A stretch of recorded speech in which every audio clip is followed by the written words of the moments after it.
My next guest is an undefeated lightweight contender from California, and on December 23rd, he will be taking on the A1 Combat lightweight champion Alex Sanchez in a title fight. It'll be airing on UFC Fight Pass. He joins me right now. His name's Anthony Figueroa. Merry Christmas, Anthony. Thank you for being on the show. Happy holidays. Thank you for having me. A1 Combat 16, man. Like, it's going to be like the card that ends the year for A1 Combat. And you're a young, exciting prospect. Like, somebody like you could fight anywhere you want. And this will be your third fight with A1 Combat. So I want to start off there. What is it about Mr. Anderson and this promotion that has you and your family kind of keyed in on them and wanting to keep going out there and fighting for these guys?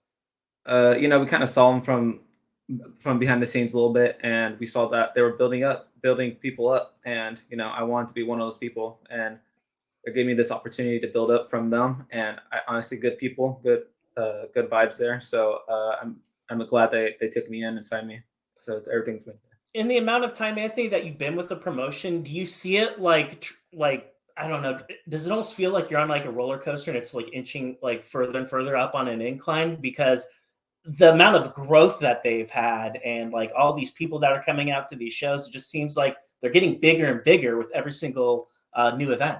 Yeah, they're definitely getting a lot bigger, especially from my first fight from them was like beginning of this year. And now, I'm fighting for the belt end of the year. That's pretty awesome.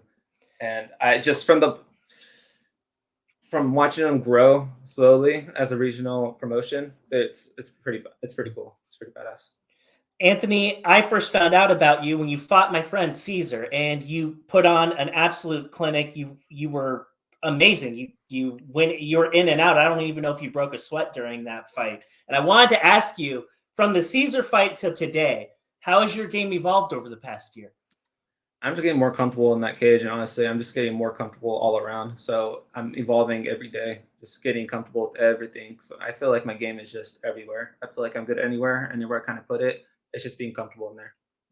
Can you tell me a little bit about your MMA pedigree? Like, I remember your dad fighting. He was in Strikeforce once upon a time. I know you also have like other family members that have been training and competing also, but can you tell me a little bit, like, how did you get into all this? Is this something that you've just been doing your entire life?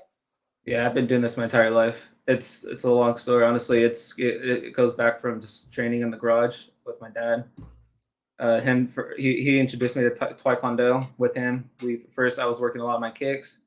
After a few years, we ended up training in the garage. We had some fighters fighting at the garage. I was training with them. This is when I started at 4 with taekwondo, and at 7 years old is when I started training in that garage. And then slowly and surely, he brought up, he raised us. He raised me and my siblings in the gym. And ever since then, I've been kind of like just grinding ever since. And I started at first, don't think like growing up, I didn't like it. Like I did not like it growing up, but my dad wanted me to learn how to defend myself and whatnot. So he put me in these tournaments to, get me learn how to defend myself. So it came from that to about 12 years old, learning to love it and learning to really take on the competitions head on. Can you tell me a little bit, like, if you had to compare and contrast like your dad's fighting style to yours, like what's similar about you guys and like what's maybe a little bit different? Obviously, he was a flyweight, you're a lightweight. Yeah. So that's one obvious difference, but can you fill in some more of the gaps for me? Hard. I would say it's a little different because when he was fighting, he started off from just coming from boxing. His background was boxing. He came from Golden Glove boxing. He was a Golden Glove champion. So he was good standing. He didn't want to get on the ground at all. It was around that MMA point to where it was just he only know one style. It's kind of just go and fight, But I feel like my game when him bringing me up, he's make sure to put me in every style possible. I've done jiu-jitsu tournaments. I've done kickboxing tournaments. So I would say that's the difference between us is I'm a little bit more well-rounded starting as a professional. You're a young guy, but you've been around MMA for, I'm just going to say, your entire life. And there are a lot of people that look at you, young amateur guys that look and see what you've done in a relatively short amount of time. And, at this part of the MMA journey, people like you always tell me like, well, I'm here to learn, I'm here to evolve, I'm here to get better. And I'm sure all that's true. But at the same token, you already have a lot of knowledge. And there are a lot of people that could probably pick your brain about a lot of things. My question is, for a young amateur fighter that's maybe looking at getting to your level one day, what are some like non-negotiable things that they need to do before they go into the pro ranks, in your opinion? You got to be well-rounded nowadays. You have to be, like, there's no way around it. You got to learn how to be able to punch and kick in both stance. I feel like you have to be able to grapple with the best. You have to be able, you should be able to go as a professional. I feel like you should at least be a blue belt or higher, because there's some blue belts that are like, really, really good, and they're like held back a lot. So at least blue belt and high, I would hope, doing a lot of jiu-jitsu tournaments, learning from those are always great. And then especially, learning how to wrestle. That's an important key. It's learning how to wrestle, learn the styles, Absolutely. Let's hit on your last fight. You had a 15-minute fight. It was against Lucas Martino. I watched this fight, and I got to be honest, I wasn't expecting it to go the full 15 minutes, but it was like a complete war with this guy. What do you remember sharing the cage with him for 3 rounds? So 2 weeks before that, I got hit in the chest pretty hard, and so my chest was pretty messed up, and it's completely healed now. It's fine, completely healed. But I had it felt like a fracture. I wouldn't say it's that, but it was definitely a bruised chest. And in the first round, once he needed me once, and it wasn't super hard, but it just came up and hit at the direct spot. After that, it was kind of hard for me during and especially going into the second round, it was a little hard for me. But I felt great during that whole fight, honestly. Like, I try to keep my composure. I try to show as much as I could, and I feel like there's a lot more I could do. So it was a good fight overall, but I feel like I could do more than that. What were some of the biggest takeaways from the fight, in the sense of like, what were the things that you executed in the ring that you were really happy with? I would say I was able to show a little bit more in my hands. I'm happy about that, especially. Not too much, but at least a little kind of glimpse of it. I feel like I'm able to throw hands with someone if I really need to. I'm happy I showed that. I'm pretty fast with my stand up overall, especially in the lightweight division. I feel like I'm a fast one in there. I'm not gonna say I'm the fastest, but I'm a fast lightweight in there, I feel like, in my opinion. And also, like, the cons, I felt like if I got him down, I should have subbed him. Like, I should have. And that's something in my head. Like, if I get someone down, I need to sub them. That's my goal, from the get-go. As soon as I take him down, start looking for that sub right away. On Tapology, I was predicting a sub finish from you. So we ended up getting, I got the 50 points or whatever, but I felt like we were leaving something on the table. Yeah. All kidding aside, Anthony, it was a great performance from you, and it was a tough opponent, and it was a well-earned victory. After this, you were supposed to fight Sherrod Blackledge. That's his name, Sherrod Blackledge. Tough guy. He was on Contender once upon a time, and he's just struggled getting into the cage. And kind of what happened with that. And I was hoping I could maybe ask you a little bit, like, how come that bout never ended up materializing? Supposedly he got an injury in his eye or on his face or something, supposedly, but I don't know, because the next day he posted and he looked fine, completely fine. But at the same time, I don't know, it could be an old picture. I was pretty devastated about that, especially since no one could have filled, his spot as my next opponent. But I was pretty devastated about it. Well, and I also looked at it from the sense that it was a really, I liked the matchup, and I felt like this is a really good test for Anthony to kind of gauge kind of where he's at. And obviously you and your camp are probably thinking the exact same thing about taking this fight. Like, hey, like, this is a really good opportunity for us. This is like a really good test. The fight evaporates. It doesn't end up happening. Was the plan to try to get in there a little bit sooner, or is this just kind of how it worked out for you? Kind of how it worked out after that Martino fight. I was trying to get in that as soon as possible, and that fight was coming up. I was getting ready for that, and then, it happens, I guess. But it's the fight game. Fights don't really follow through. So this is kind of what came up, and this is what's happening now. How long have you been in camp for Sanchez? I would say, hard to say, because I'm always training consistently. I would say like a good hard about 8 to 10 weeks, just nonstop training. But even before that, I'm constantly training. Like, I'm always at the gym twice a day, no matter what. Like, this is my life, so this is what I do.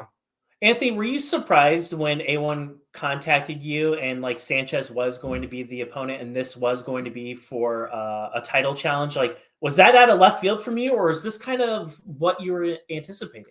About damn time. This is what I wanted. This is what I wanted. This is exactly where I feel like I should be at, and this is exactly what I wanted, honestly. So I'm more than excited for this fight. So I'm going to ask a tough question here, and Okay. the tough question is this: this will shock you, but there are a Okay. lot of a-holes in MMA from the Yeah, media side. 100%, I 100%. know, I know, it's absolutely shocking. I know it's a revelation, but there are skeptics, there are assholes that would look at this and be like, "Is this guy ready?" Like all of a sudden, we're going right into the deep end here, and without that Blackledge fight. Like, is this too much too soon? Why are you ready right now? I've been through it. I've been through everything. So even if you don't see it in the cage, it's in the back, man. I've just been through it. I've been through the grind. Been training with all like the best of the best fighters. So it's a long time coming for me.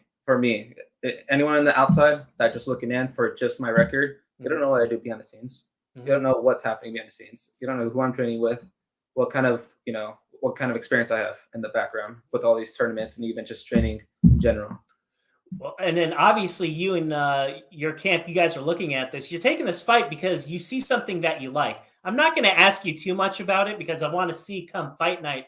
But I was hoping I could flip the script a little bit and just ask you, when you look at Sanchez, what are some things that leap out on the tape in your eyes? Are there certain elements about his game that stand out to you? Um, I'm not gonna say what, but all I'm gonna say is his opponents stand right in front of him. That's all I'm gonna say. His opponents have definitely made mistakes standing right in front of him. I'm not gonna be that person to stand in front of him. I'm just not.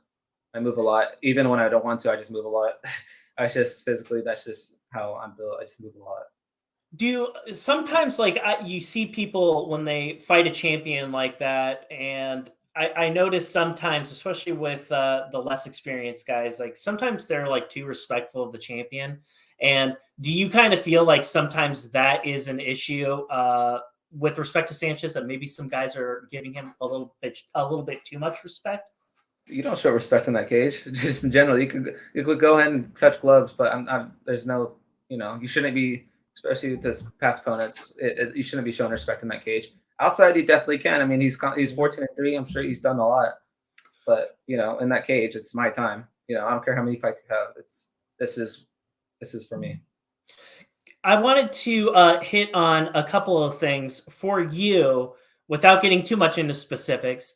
What are some of the keys to victory to becoming the and new at the end of the night? I'm gonna have to mix everything up.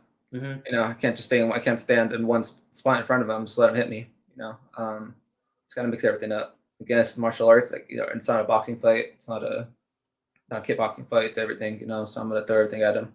Can you tell me a little bit?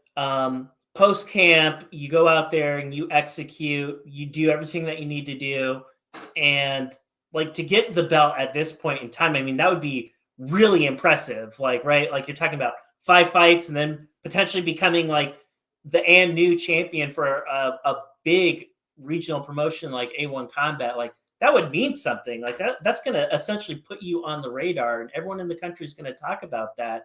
But what would that kind of mean for you? Like, obviously, nobody's seeing all the work that you're putting into this. Like, you are grinding, and this is something that you've been working toward for many, many years. And to just get the belt at this point in time, like, just kind of what would that mean for you and your gym? Dad, I got a belt for you. It's just white noise. Everything's kind of just it's not. It's gonna feel great. It's gonna feel great when I get that belt. Everything's kind of coming into place for me. It's not where I want to be at yet, but that's what I want to work towards. So we're going the right direction. Absolutely. Well, Anthony, I appreciate your time this evening, and not so much a question, more of an opportunity. If there's anyone out there, sir, that you would like to thank, whether it be a sponsors, your coaches, whatever, let's do it. First shout out my sponsors, Never Scared Lifestyle. Thank you guys very much. All Pro Bail Bonds. You guys have always been there for me as well. Gilroy Town Plaza. You guys, thank you guys very much. You guys have been supporting me from the beginning of this journey, and I can't thank you guys enough. everyone at the gym, my training partners, thank you guys very much. My coaches, my dad and my coach, Anthony Figueroa as well. I'm the second first. Thank you very much. You've been helping me grow. You've been helping me, get better as a person and better as a fighter. And you've been taking a lot of your time for me. So I really appreciate that. Angel Figueroa, a lot of time as well. Thank you very much. And Antonio Bender, thank you very much. Well, Anthony, I am very appreciative of your time, sir, and I can't wait for A1 Combat 16, December 23rd. Everyone tune in. Make sure you check this guy out. Very promising prospect. I can't wait. Thank you. And one more shout out real quick. SBG Idaho, thank you guys very much. Jesse Brock, thank you guys. Anthony, appreciate your time. Look forward to doing this again very soon, sir. Thank you. Can't wait.